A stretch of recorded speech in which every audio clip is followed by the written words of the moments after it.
আরজিকর কাণ্ডে নিজেদের অবস্থানে অনড় জুনিয়র চিকিৎসকরা টেলিমেডিসিন এবং বিভিন্ন জায়গায় ক্যাম্প করে রোগীদের পরিষেবা দিচ্ছেন চিকিৎসকরা। এর প্রভাব পড়েছে আরজিকর মেডিকেলের রোগী পরিষেবাতে। আরজিকর কাণ্ডে নিজেদের অবস্থানে অনড় রয়েছেন জুনিয়র চিকিৎসকরা, তবে টেলিমেডিসিন এবং বিভিন্ন জায়গায় ক্যাম্প করে রোগীদের পরিষেবা দিচ্ছেন চিকিৎসকরা। এর প্রভাব পড়েছে আরজিকর মেডিকেলের রোগী পরিষেবাতেও। এ নিয়ে আমরা বিস্তারিত জানবো। সরাসরি রয়েছেন আরজিকর হাসপাতাল থেকে আমাদের প্রতিনিধি সচিন রক্ষিত। সচিন, জুনিয়র চিকিৎসকরা অবস্থানে অনড় রয়েছে, তাদের অবস্থানে অনড় রয়েছেন, তবে টেলিমেডিসিন এবং বিভিন্ন জায়গায় ক্যাম্প করে রোগীদের পরিষেবা দিচ্ছেন তারা, তবে প্রভাব পড়েছে আরজিকর মেডিকেলের রোগী পরিষেবা। তো ঠিক কি ছবি আজকে দেখতে পাচ্ছ সেখানে?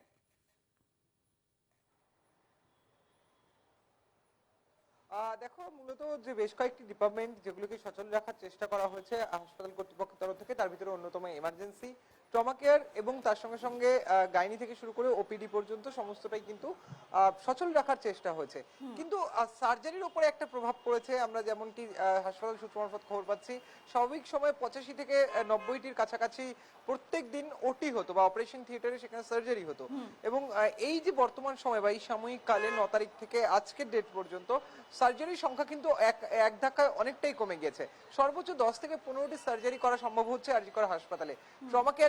ট্রমা কেয়ার থেকে শুরু করে ইমার্জেন্সি পর্যন্ত সমস্তটাই কিন্তু রোগীর সংখ্যা এক ধাক্কায় অনেকটা নেমে গিয়েছে।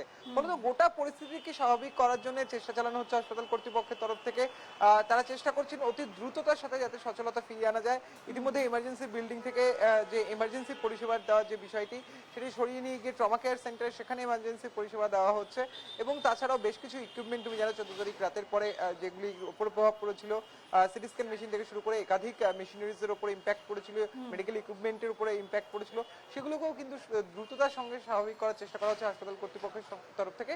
এবং তারা চেষ্টা করছেন যাতে রোগী পরিষেবায় কোনো রকম ভাবে ব্যাঘাত না ঘটে, সেই চেষ্টাই কিন্তু আপাতত হাসপাতাল কর্তৃপক্ষ চালিয়ে যাচ্ছে। বেশ, ধন্যবাদ সচিন।